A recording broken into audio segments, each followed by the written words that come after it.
Thanks, Randy, for giving me the time to do this. Well, today what I wanted to do, I had asked Randy if I could share my testimony. Some of you have heard my testimony, and some of you have heard portions of my testimony. I just want to thank Randy because he had 2 great classes on forgiveness.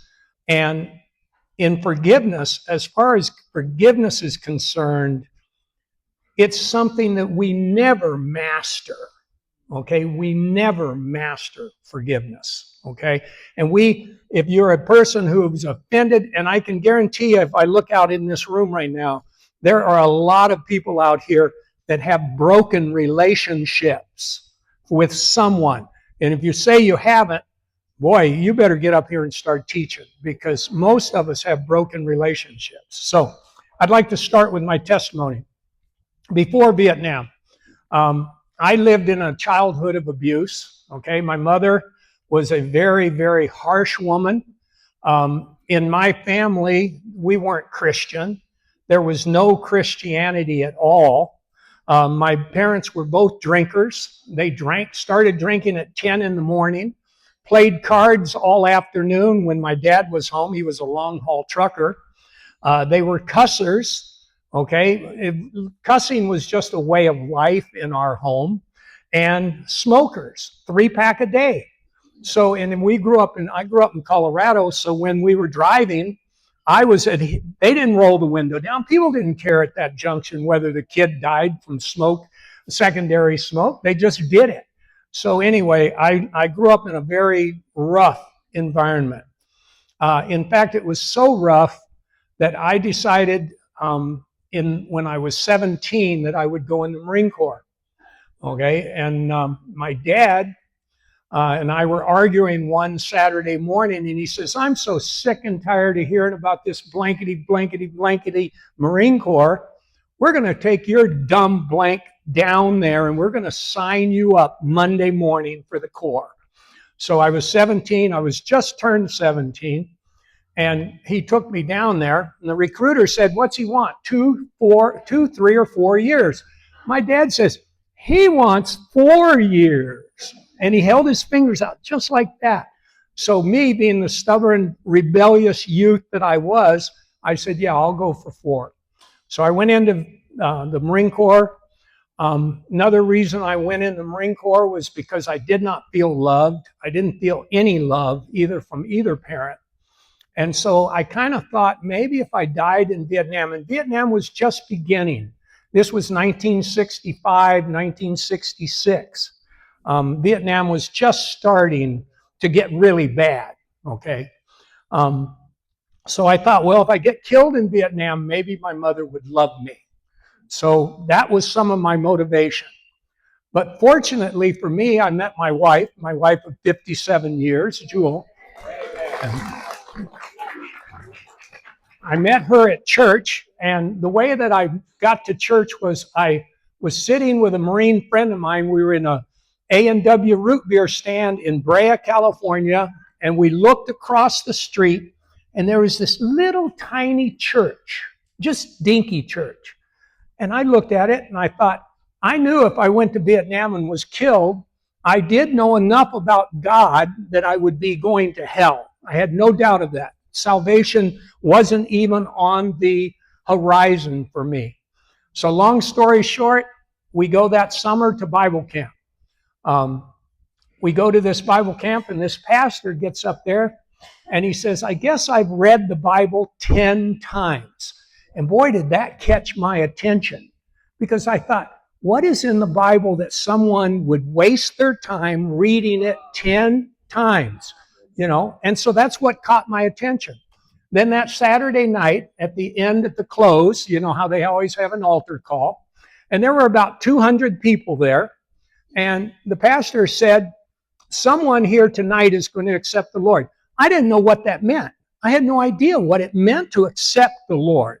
So I sat there, and he said, every head bowed and every eye closed, and we're going to have what he called an altar call.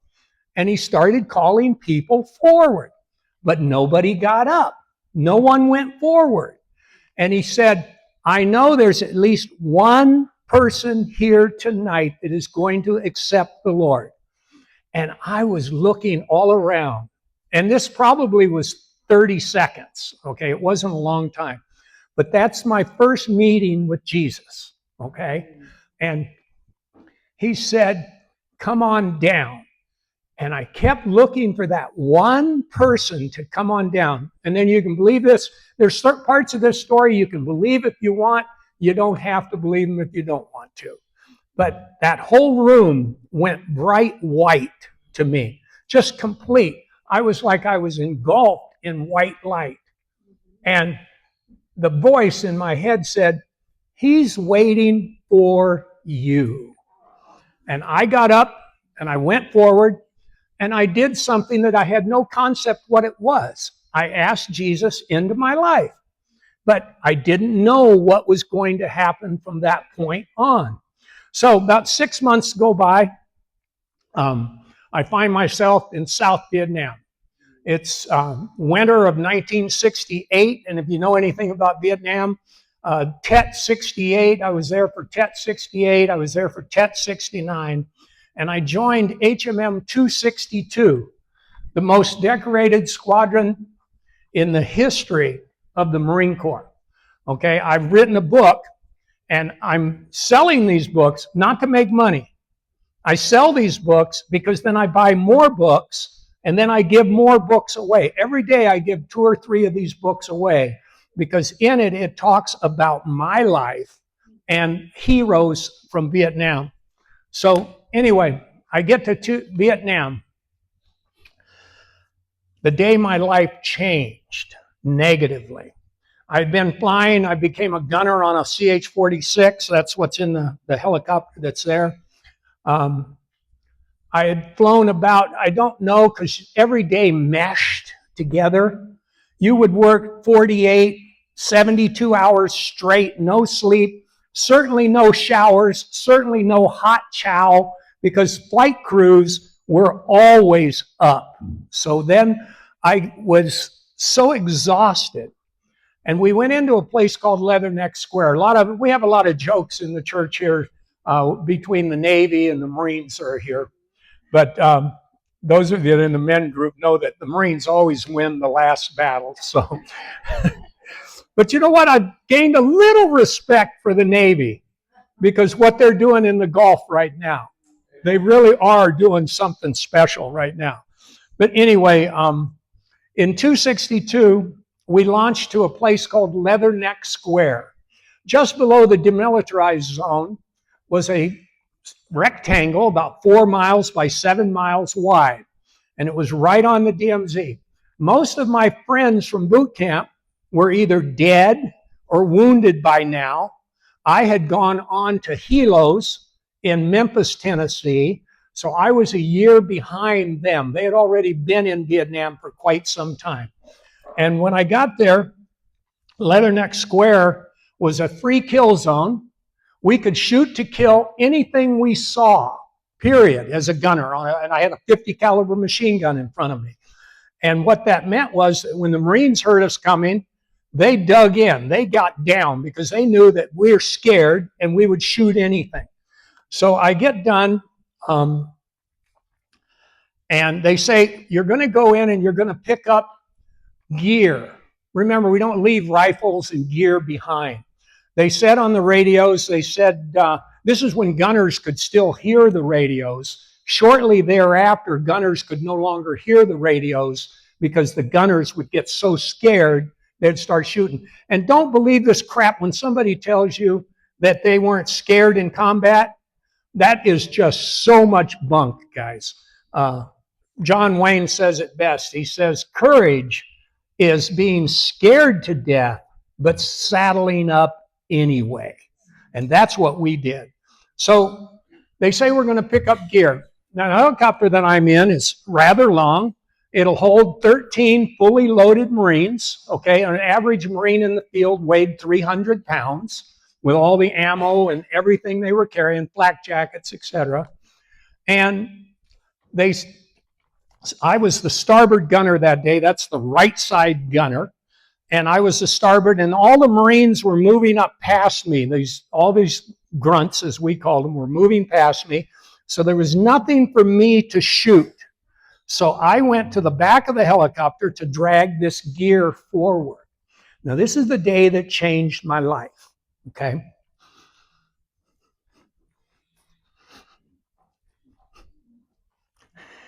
And I grabbed a poncho. You know what a poncho is? I grabbed the poncho and I started to drag it forward in the helicopter.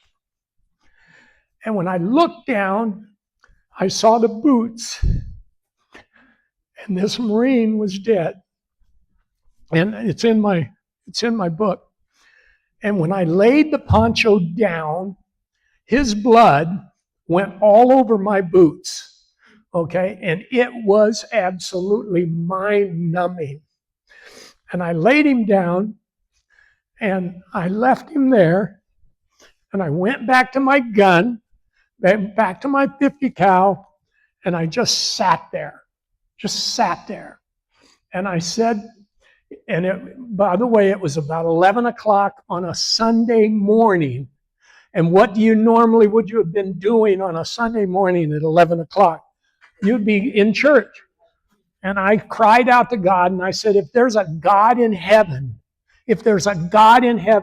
how can he allow this to go on? And then from that moment on, before that, I had been praying every day. I'd been reading my Bible when I got a chance. I'd been trying to grow as a Christian. And from that moment on, I said, no more. I quit reading my Bible. I didn't pray anymore. I just went out and did what was a gunner did. I flew for 500 missions. Your average gunner in Viet Nam was 20 to 30 missions. I flew over 500 as a gunner and another 300 plus as a crew chief, because I was what we called riding the high, riding the adrenaline high that comes from being in combat every single day. And I flew and I flew and I flew. But what's the cost of combat? The cost of combat is the destruction of our souls. Okay, every day the PTSD, the seeds of PTSD were growing because I was carrying fear in my heart, heat, exhaustion, the smell of blood. Okay, the plane smelled like blood, the helicopter, because the floorboards were covered in blood. I took Ann Margaret on the Bob Hope show, and she came in my plane when I was a crew chief, and she said, can't you clean that blood up? Can't you take and clean it up? And that blood was a badge of honor to that plane, okay? And I told her, I won't clean it up, and no one will clean that blood up. So that's what PTSD lived. I lived with it every single day of my 365 days in South Vietnam. And I flew right up to the last month in the Marine Corps. You can quit flying when you want to. Okay, it's just you walk in the duty hut and say, I'm done. And one day I did that. I came back. My return to Christianity, all right? I was spit on in the airport in San Francisco. You hear about that. I'm one of those that received that. Okay, I watched the flag be burned at Cal State Fullerton, which is where I was going to college. If I had had a gun that day, when they burned that flag down, I would have went out and shot people. I would have had no problem doing that, okay? Because my best friend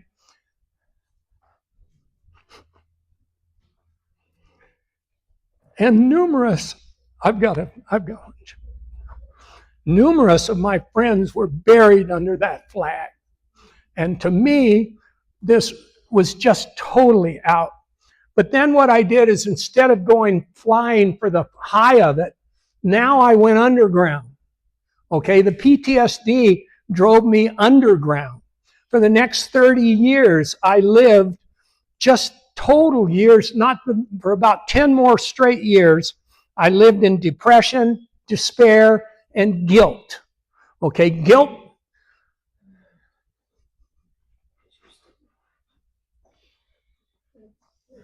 Guilt because what I had done in Vietnam, the people that I had killed, and finally, one day, this is in the fall, I met Jesus. And I just want to share with you what that was like.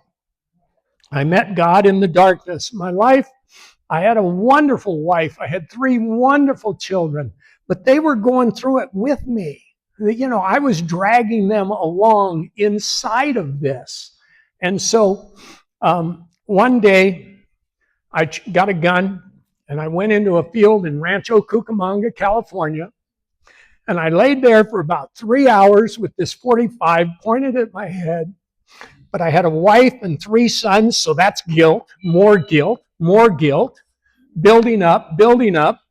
And I laid there and I couldn't kill myself. I didn't have the guts to do it. And the Marine was finally broken, completely 100% broken. And I cried and I cried and I cried. And the next day, I found myself alone. And I thought, well, I'm going to try this Bible thing. Okay, so I got the Bible out and I started reading. And remember that many Viet Nam vets committed suicide. Okay, many veterans commit suicide, not just Vietnam, but if you've seen combat and you come back from it. So I was sitting there the next day. I started reading the Psalms 1, and by the time I got up to Psalms 51 at that evening, okay, it was just a day of prayer, a day of asking God, what is wrong with my life? That's when I met God in the darkness. It was fall. It was just getting dark. You know, it gets dark early after daylight savings time changes. And I remember distinctly it was about 4:30, 5 o'clock in the evening in California. And I remember the room was getting dark and I had been there all by myself all day. Jewel was worried sick about me. And about that time, you can believe this if you want or you don't have to. This is my story, you know. About that time, I felt a presence come in the room with me, okay? And I thought, what in the world? And then this presence, and I say it's Jesus, but you just believe what you want. This presence hugged me. He took me in his arms, and he said the same quote out of Daniel, where Daniel is told by the angel Gabriel, behold, thou art greatly beloved, okay? And he held me and he said that to me. And for the first time outside of marital marriage, the first time in my life, I felt forgiven. The first time in my life that I had peace. And then I was led into Psalms 51, where it says, have mercy upon me, O God, according to the multitude of thy tender mercies. Blot out my transgressions, for I acknowledge my transgressions, and my sin is ever before thee. Against thee and thee only have I sinned and done this evil in thy sight. And for the first time, this is why, Randy, I wanted to share, because forgiveness was something that was so phenomenal to me. The first type of forgiveness, which was that personal relationship where I held up my sins and God washed them away. And then out of Psalms 40, he says, he has brought me up out of a horrible pit and out of the miry clay, and he has set my feet upon a rock. That is what salvation is, guys. It's not just going to church. It's not just doing all this stuff. It's knowing the living Savior, the Christ of the universe, as I call him quite regularly in class, the Christos, the anointed one, the Messiah, has come and he's taken up residence in you and in me. And that's what salvation is all about. So, how did I get over PTSD? There's a thing called the Dickens pattern. You all know who Charles Dickens is, right? What book did he write? Scrooge. Okay, he wrote Scrooge. Well, I went to a seminar in San Francisco. This was about 30 years after Viet Nam. I had leveled out. I'd begun teaching. Her Jewel's dad had had a lot of work with me. He was a pastor. We memorized chapters of the Bible together, okay? And it was really, really wonderful. But when I went to this seminar, there were 2,000 people there, basically all suffering from PTSD. And they had us at the Hyatt Regency, and they darkened the entire ballroom. Nothing was in there. There were no tables, no chairs, just carpet. And he laid us down on the carpet, told everybody to lay down. And then for the next 2 hours, he went through what's called a Dickens pattern, where we look at the past. You remember in Scrooge, he looks at his past, right? And I saw my past. Where do you think someone with PTSD lives? They're living in the past. I lived in the past. I couldn't get beyond the past.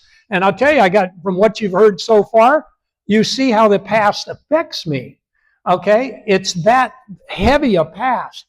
But then he took us to our present, just like Dickens does in Scrooge. He took Scrooge to his present. And then he took him to his future. That day changed my life. Because prior to that, in the spring, I came back from Viet Nam, 1969, April Fool's Day. Okay, April 1st, I came back. I had my suicide attempt in the fall. So every year I would get this super depression. 2 to 3 weeks before April 1st, I would get super depressed. 2 or 3 weeks before daylight savings time changed, I would get super depressed. And you guys that know me, you know I'm not a depressed individual. All right? So the depression would set in. After I went through the Dickens pattern, I don't know how. I had been to so many places. And remember, when I came back from Vietnam, they didn't believe in PTSD. There was no such thing as PTSD when we came back. Buck up, Marine. That's what you were told. Buck up. Just cram it down inside and be a man. Be a Marine's Marine. And that didn't work for me. So anyway, that was what I consider a divine appointment. And now what I'd like to do is talk about divine appointments. I asked God for forgiveness, but there was somebody that I needed to ask God for forgiveness from. Who was that? Well, I've already done that about 1 million times. Yeah. My mom. Okay, so I went to a seminar. I loved seminars. I went to a seminar on Saturday night. The speaker said, is there somebody in your life? And what you have in front of you is you have my paperwork that I have kept all these years. Okay, and let me finish this before we go through it. But I had to ask my mother to forgive me. Why would I ask my mother to forgive me when it was her fault? Because the guilt was there. I disrespected her. Part of the problem was because I was so rebellious because of that. So when you ask forgiveness, what do you ask for? You don't ask to clear them. You're clearing yourself. You're clearing your conscience from everything that you have involved in that relationship. So I did that. The next year goes by, same seminar. Meanwhile, I had asked my mother to forgive me, and she didn't forgive me. So we'll come back to that. Okay, then I think the next year, who's the next person in my life I need to ask forgiveness? My dad. Okay, so I think, all right, God, you're going to have to set that appointment. It's not going to be me calling my dad. I had never in my adult life called my dad. Okay? In fact, when I called my parents, it was normally my wife who would call them, etc. Any of you, is this starting to ring a little bit of a truth in your particular relationships, etc.? So I said, okay. And the speaker said, just let God set the appointment. Just let him set the appointment. I thought, well, that's cool, because I'm not going to call him, and he'll have to call me. Well, guess what? My dad had never in my life had called me. Not once. Not one phone call did I ever get from my dad.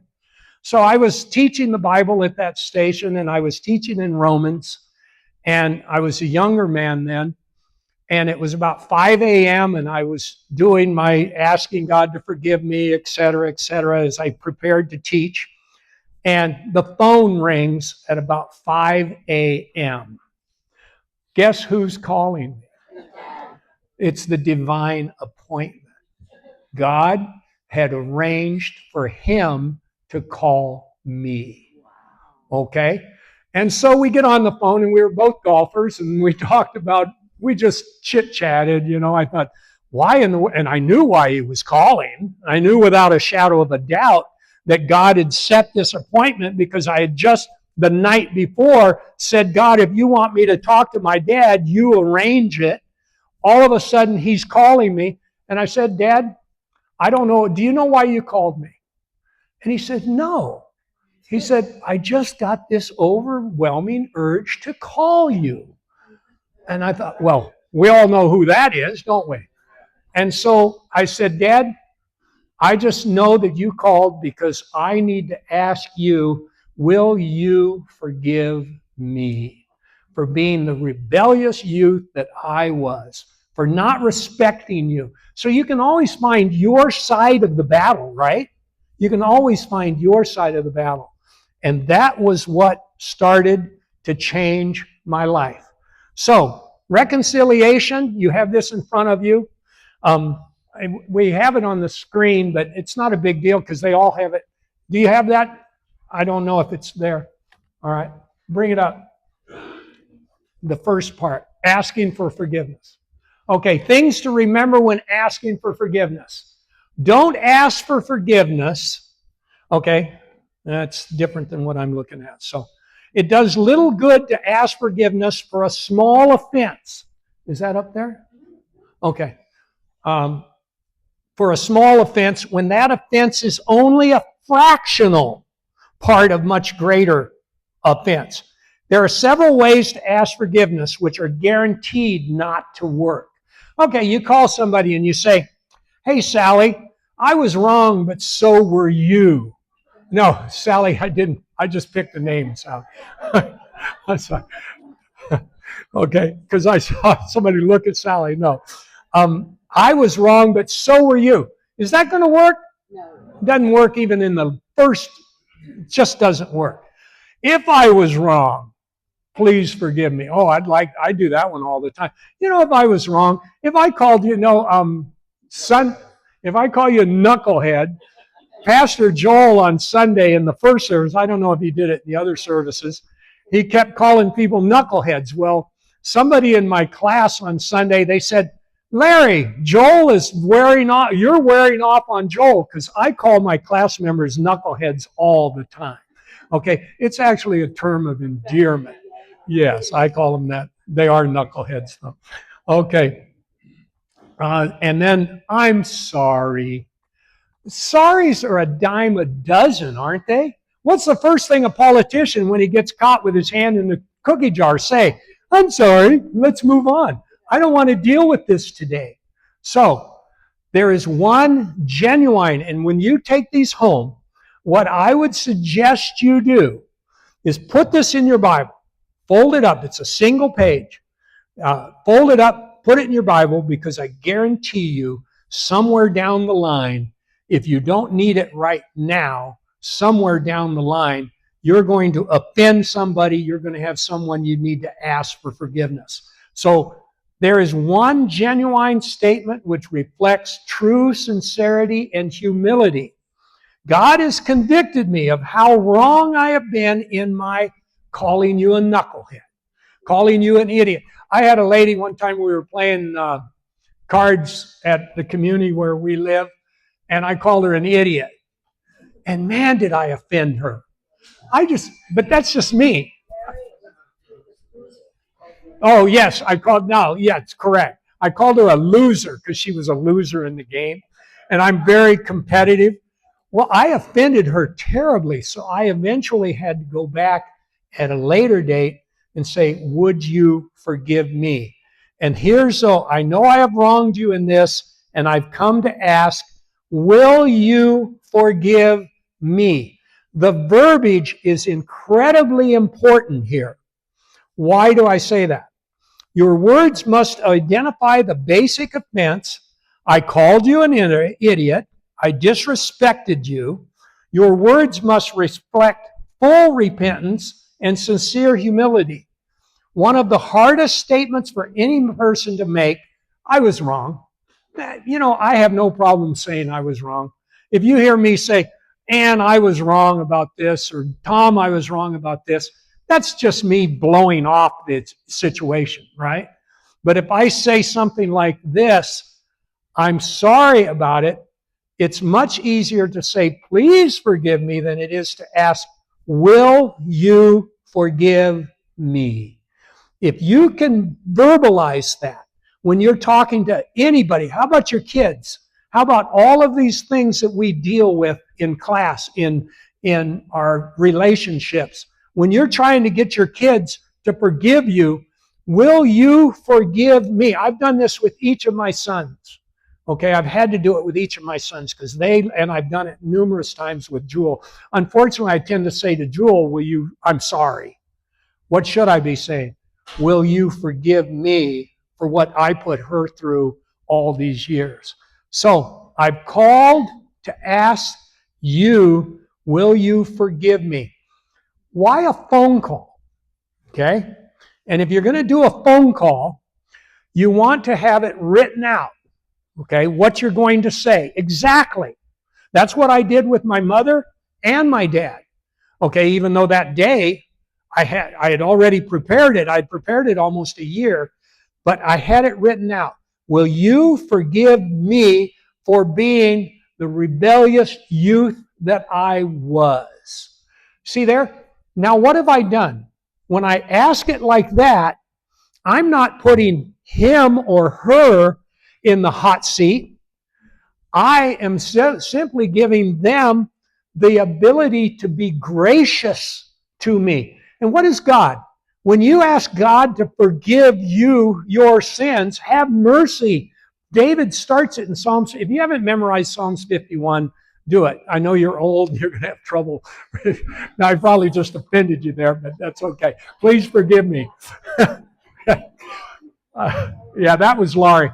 Those of you that have been in my classes, you know that when I say something wrong, that's not Larry said it. That's Laurie said it. Okay, so that's the guy that lives over here. And I almost wore my Laurie shirt today. I have a Laurie shirt that says Laurie on the one side and it says Larry on the back. Okay, and when you're seeing Laurie, he's got his back turned towards God. When you're seeing Larry, he's got his back toward his face facing God. So it's just kind of thing. So I called to ask, will you forgive me? I guarantee that works. But will they always forgive you? But who gets forgiven? You do. You do. And you've cleaned your conscience. You have all these things that come through. I realize that I've been wrong in my selfish actions and attitudes toward you, and it would mean a great deal to me if you would forgive me. Be as brief and as clear as possible. Talking too much will not only sidetrack the whole purpose of your asking forgiveness, but may give the impression that you are trying to justify or explain your offenses. This request, spoken in the right attitude with prayer, going before God and asking God to give it to you, is certain to be well accepted by the one whom it is directed. This approach must include correction of any attitudes or actions which cause the offense, and also restitution. Do you think by the end of my life with my mother, when she passed away, do you think we were best friends? No, we weren't best friends. But I was forgiven and she was forgiven. So we could communicate. But it didn't necessarily promise roses all the way through the rest of your life. What it does is it frees you from the bondage that you're held in by lack of forgiveness. So please don't write a letter People make this mistake all the time. Most people are tempted to use this method because it's a cop-out. It's that, just to put it point blank. When you write the letter, do they have to respond? No. But if you're standing here, Ann, would you forgive me for calling you a knucklehead 800 times? Okay, see, I'm forgiven. All right, first, it documents your past offenses.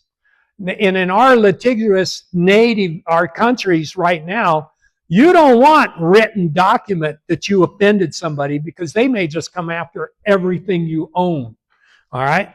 Second, a letter can be misused by the one receiving it, which only complicates the problem. Third, it often embarrasses the recipient, and they may never reply to it. And fourth, a letter doesn't allow you to gain their verbal assurance of forgiveness, which is very important for both you and the person offended. Verbal forgiveness allows you to become best friends? No. Free of bitterness. Okay, where am I? Fourth thing. Verbal forgiveness allows you to become free of bitterness, and if the person forgives you, it also frees them. Now, when I asked my mother to forgive me, you know what her answer was? Forgive you for what? And I'm thinking, do you not, were we in the different households when I grew up? What in the world was she thinking of? I was a very rebellious youth. They called me the animal in high school. I was suspended numerous times for fighting in high school. The Marine Corps was just perfect for me because I was a very violent individual. Okay? So she didn't get it. But I got it. I got freedom. I got what? No, talking about our brother. Oh, yeah, your brother. Yeah. Okay. Let God set the appointment. Now, somebody out here today I know has somebody that you want to ask forgiveness from. Last word of the Old Testament. Cursed. Okay, they get gold stars. I've covered that about 1,000 times in my classes. The last word of the Old Testament, what's the verse that it goes with? He shall turn the hearts of the children to the fathers and the hearts of the fathers to the children, lest I come and strike the earth with a curse. Old Testament ends. New Testament begins with Matthew 1, where the key to overcoming the curse is spoken of. And who is that? Jesus, the Christos, the magnificent one, the anointed one. So, what if they won't forgive you? This happens, and that person is freed. And the person that is freed, I'm sorry, I'll reread that. This happens, and the person that is freed is you. Because when I got off that phone with my mother, even though she didn't acknowledge anything, I was freed. I was freed for maybe the first time in my life to love my mother. Didn't mean we were going to become best friends, because I still remember what I went through, but I could forgive her, and eventually we had reconciliation. Eventually I was reconciled. And you folks out here in this room, if you're a Christian here today, you are called to the ministry of reconciliation, making right with your family, with your loved ones, etc.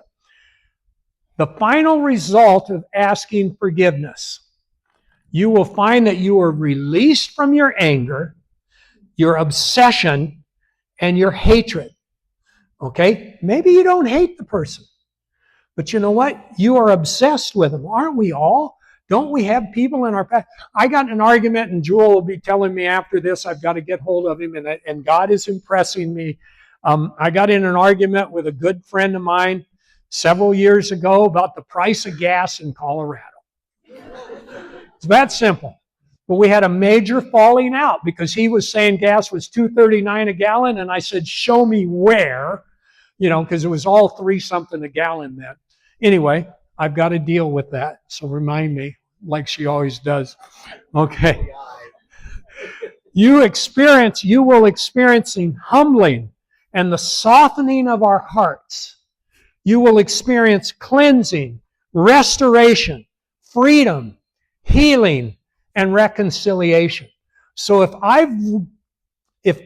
the Holy Spirit has impressed on you someone right now that you need to start working towards reconciliation with, whether that's a worker that you know, someone, what if the person's dead? What if the person's uncontactable? Okay, it's an old girlfriend that you hurt desperately or whatever. What should you do? Divine appointment. Just say, God, if you want me to talk to this person, if you want to set this up, if you want me to ask for forgiveness, arrange the meeting. And I guarantee you, God will set the appointment. And in conclusion, ask the Lord if there's anyone you need to ask for forgiveness from, and take action. Be courageous. Be courageous. Courage is being scared to death, but saddling up anyway. And that's what it takes. With me, with the friend that I'm talking about, it's just trying to gather the courage to get on the phone and make the call. Same with you guys. So thank you very much, Randy, for letting me speak.